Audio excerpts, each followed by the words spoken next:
Bueno, buenas tardes. Nosotras queremos empezar con una dinámica. Porfa, todos imaginen que tienen un bowl de M&M's y que les decimos, hagan grupitos. ¿En base a qué los hacen? Supongo que la mayoría pensaron en este microsegundo por color, porque al ser los mismos confites, ser iguales en todo, menos en el color, lo que uno piensa intuitivamente es que queda muy fácil hacer grupos por color, uno rojo, uno naranja, uno verde, y es fácil clasificar. Ahora, imaginen que tienen todos estos confites más bien y les decimos igual, hagan grupos porfa. Ahora, ¿en qué se basan para hacerlos?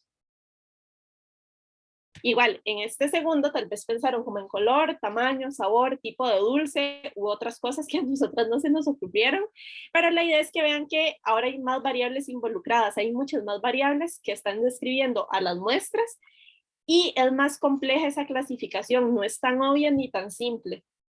Y, por ejemplo, si eligiéramos color y hay un grupo verde y un grupo amarillo, esta paleta es verde o amarilla. O sea, esto es solo como un ejemplo de la complejidad que puede tener en la vida real clasificar muestras y cosas.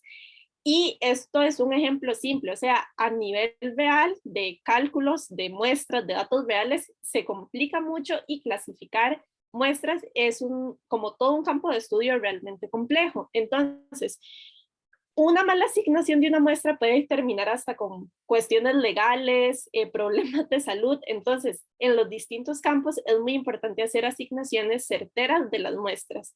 Y para eso se tienen métodos y herramientas que ayudan a este proceso a las personas analistas. Uno de ellos es SIMCA, Self-Independent Modeling of Class Analogy. Básicamente, SIMCA es un método de modelado de clases que ahorita vamos a ver qué es. Para entender SIMCA hay que tener claro que hay dos maneras, así como de forma muy general, de clasificar. Imaginen que este espacio blanco, este es un espacio hipotético, y vean que está dividido en tres subespacios, donde la totalidad de nuestro espacio sí o sí es parte de uno de estos subespacios.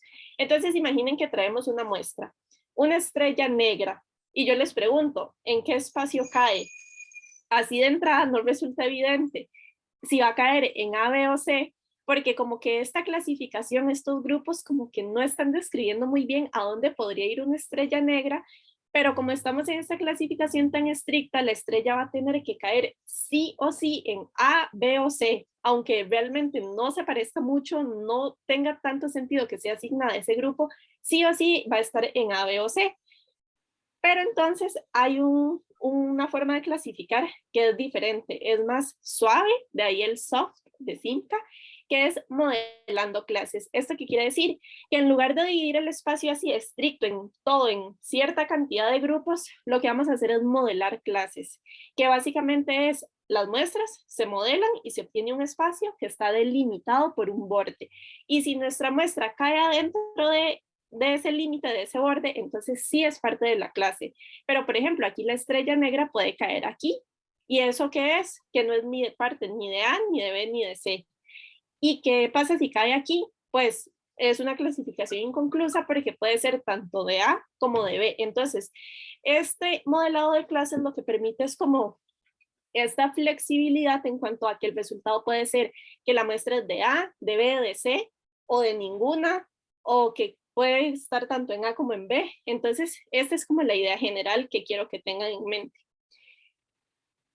Históricamente, la primera vez que se propuso un método de modelado de clases fue en 1976, cuando Svante Wold y Michael Stroham publicaron este paper, SIMCA, un método para analizar datos químicos en términos de similaridad y analogía. Entonces, fue la primera vez que se propuso un modelado de clases y desde entonces ha tenido muchas variaciones o modificaciones, donde incluso ellos mismos han vuelto a publicar de SIMCA diciendo, vamos a tomar ahora en cuenta este estadístico para mejorar el método, pero en general, ¿en qué se basa SIMCA? SIMCA supone que la mayor parte de la variabilidad que caracteriza las muestras de cierta categoría o clase puede ser modelada o descrita por un análisis de componentes principales. O sea, SIMCA es un método de modelado de clases basado en PCA. Entonces, básicamente es hacer muchas PCAs y ciertas muestras se modelan, se describen por un PCA y eso nos va a generar, digamos, un espacio donde al final decimos, ok, la muestra, cierta muestra va a ser parte de este grupo o no va a ser parte de este grupo. ¿En qué se basa este modelado por PCA? La idea es que tenemos un training set. ¿Qué es un training set? Un conjunto de entrenamiento que son básicamente, imagínense, todos los datos de todas las muestras de todas las clases. Entonces, Simca toma todos esos datos y lo que hace es hacer un modelaje de forma que genera varias clases, cada una modelada de forma independiente, de ahí el independiente de Simca. Vean que cada una está modelada por distintos PCAs, entonces la idea es que, por ejemplo, luego se tenga un conjunto de prueba donde viene una nueva muestra que es conocida y por decirles algo, llamémosle este grupo verde. Sabemos que la muestra es del grupo verde. Si Simca nos dice, esa muestra sí cae dentro del grupo verde, Simca está asignando bien, es un buen modelo, lo podemos usar.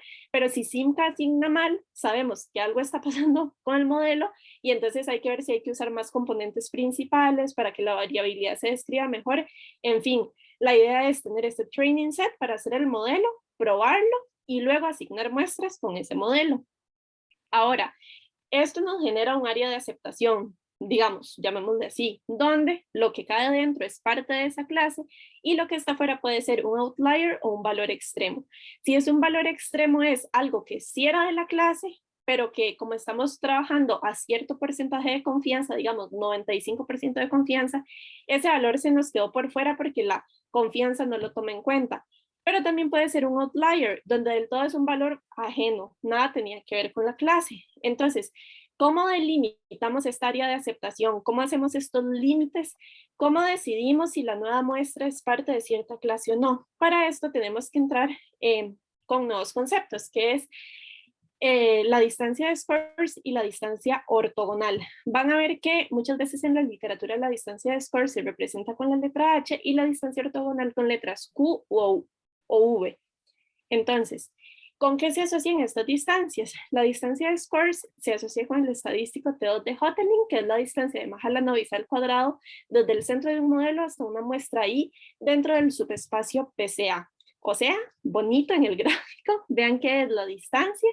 Imaginemos que esta es una muestra, vean que esta salida es bastante alta, pero es desde el centro, sobre ese plano, la distancia entre el centro y esa muestra.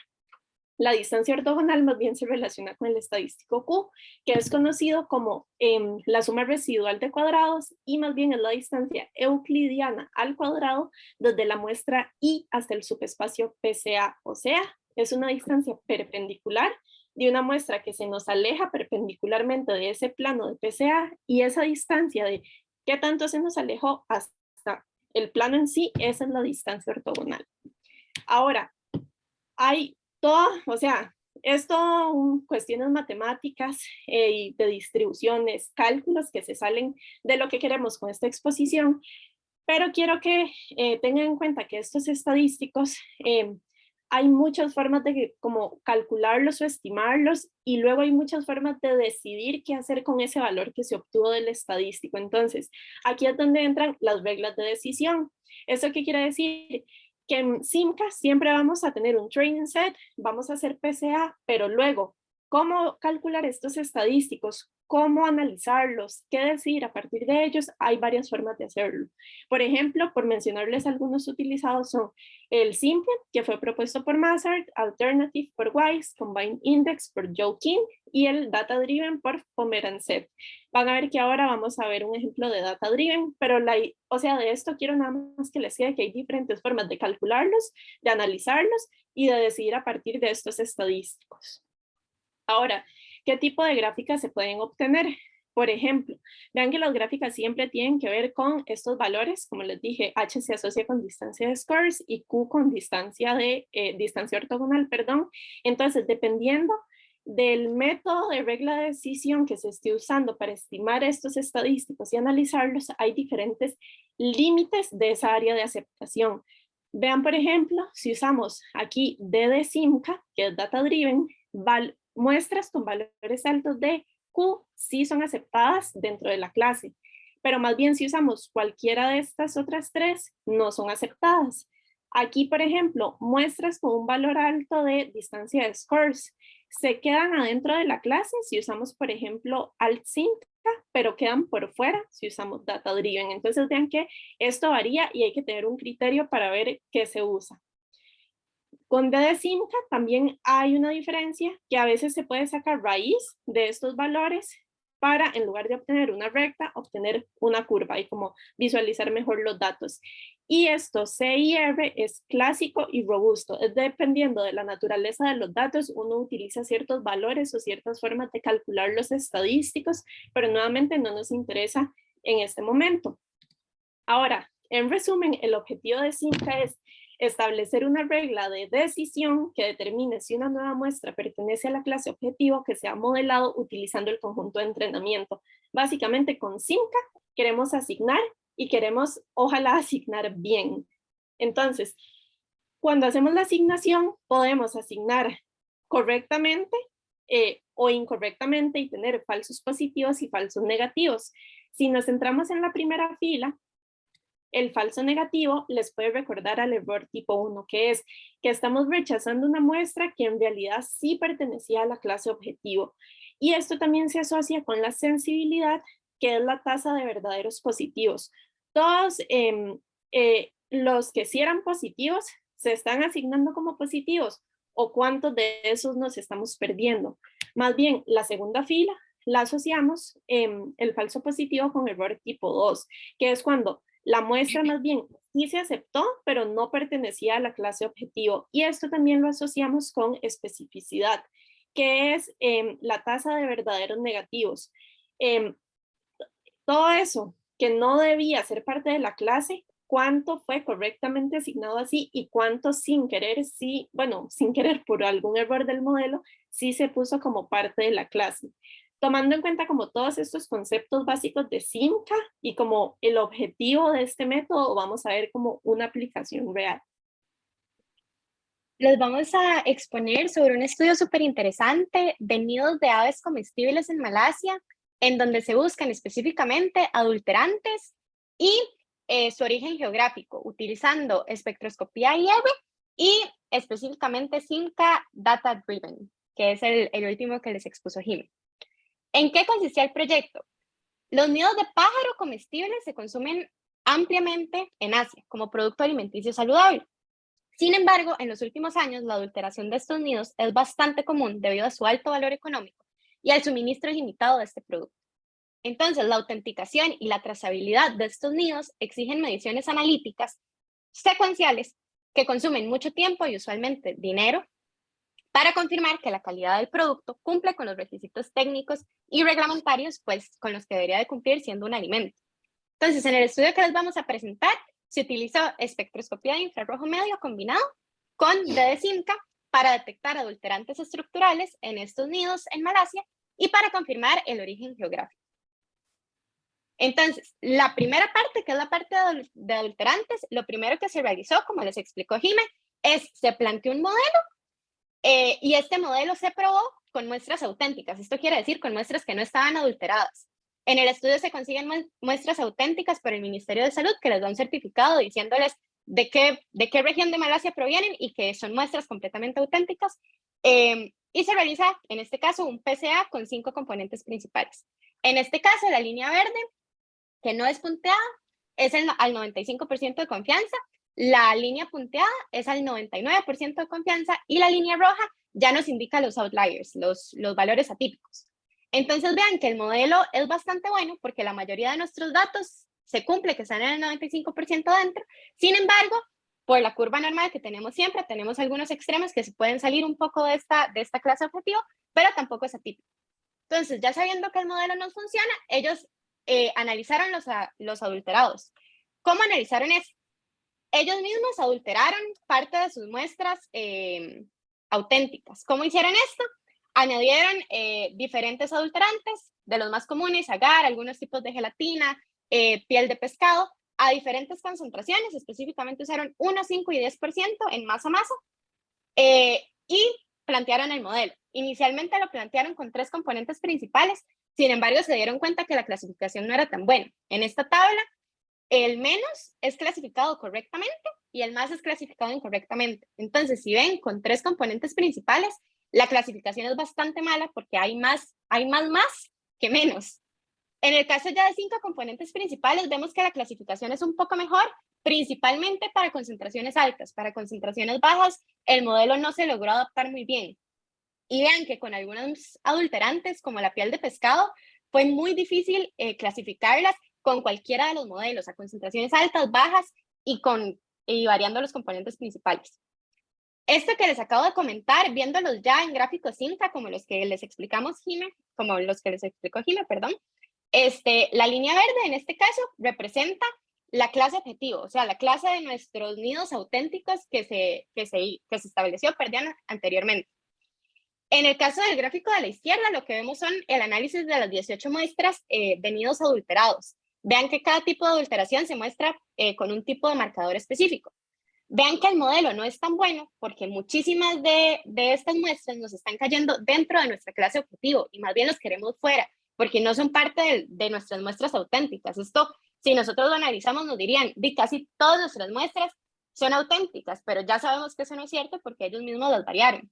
Entonces, preocupados que el modelo no estuviera funcionando, hicieron el gráfico de la derecha, que es el análisis de los 6 materiales adulterantes puros respecto a esta clase objetivo. Cuando se analizan los adulterantes puros, se ven que están completamente fuera de nuestra clase objetivo, lo que quiere decir que el modelo es bueno, pero tal vez no hay suficiente sensibilidad con el IR para detectar las diferencias con los adulterantes. Ahora bien, entrando a la parte de clasificación geográfica, las muestras auténticas que se les dieron con certificaditos venían de qué región específica de Malasia eran. Las regiones son estas que se presentan en la parte superior, y lo que se hizo fue una validación cruzada con muestras auténticas de cada región. Básicamente plantearon un modelo, pero ahora para zonas geográficas, cada clase objetivo era una zona diferente, una región diferente de Malasia, y probaron con las muestras que ellos sabían que pertenecían a esa región, viendo a ver si calzaban o no en la clase objetivo. Y con esto calcularon los porcentajes de sensibilidad y especificidad, como les explicó Jime anteriormente, que están asociados a errores tipo 1 y 2. Viéndolo ya en gráficos Cinca específicamente, vean que en estos casos nuestra clase objetivo, lo que está señalado con verde, es cada región específica. Por ejemplo, en el caso de 1 es para Sarawak, en el caso 2 de Malaca y en el caso 3 de Nigeria. Vean que uno esperaría, y perdón, los puntitos son las muestras de todas las regiones que no son parte, digamos, de Sarawak o de Malaca. Entonces vean que lo que uno esperaría es que siempre sea como el gráfico del centro, que más bien todo esté por fuera de mi clase objetivo. Sin embargo, el modelo pues no fue tan certero y vean que de hecho esto se asocia mucho con la especificidad que hablamos anteriormente. Vean, por ejemplo, para Sarawak, en la diapositiva anterior, que se obtuvo un 43%, que es un porcentaje bastante bajo. Y cuando uno lo ve en el gráfico, tenemos muchísimos falsos positivos, que es lo que está sucediendo. Entonces vean que esos porcentajes son muy importantes y nos dicen que también va a funcionar el modelo. Entonces, a manera de conclusiones de este artículo, ellos recalcan el potencial que tiene este método que ellos proponen debido a que es una técnica accesible, no destructiva, rápida, directa y que no requiere de una preparación significativa de la muestra. Sin embargo, están conscientes que tiene ciertas limitaciones, o por lo menos con lo que ellos hicieron, tiene ciertas limitaciones, sobre todo a nivel de concentración. Por ejemplo, cuanto mayor sea la concentración de un adulterante específico, necesitamos o requerimos un menor número de componentes principales para la clasificación adecuada. Por otro lado, si tenemos adulterantes a concentraciones muy bajas, es muy difícil de reconocer mediante esta técnica de detección debido a las similitudes químicas entre los adulterantes que estamos utilizando o que utilizan y los componentes químicos del nido. Y finalmente, ellos hacen muchísimo hincapié en que es un estudio de viabilidad sobre tecnologías de detección de adulterantes en estos nidos y no una solución final. Entonces, ellos están conscientes que requiere muchísimo más trabajo para poder validarse y darle un enfoque para una gama muchísimo más amplia de adulterantes, incluir, por ejemplo, potenciadores de sabor que a veces se le añaden o conservantes. Y además se debe expandir la base de datos para incluir nidos de diferentes orígenes geográficos. Además, ellos también hacen mucho hincapié en que hay que prestar suma atención a aquellos adulterantes elaborados a partir de materiales muy similares químicamente a los nidos, debido a que notablemente son bastante difíciles de identificar con técnicas como la espectroscopía. Y finalmente, estas son nuestras referencias. Muchas gracias. Muchas gracias.